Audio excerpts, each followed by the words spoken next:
లోకం ఒక మాయని తెలుసుకున్నాను. ఏది నా సొంతం కాదనుకున్నాను.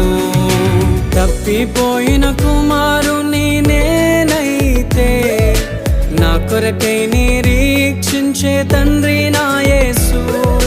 తప్పిపోయిన కుమారుని నేనైతే నా కొరకై నిరీక్షించే తండ్రి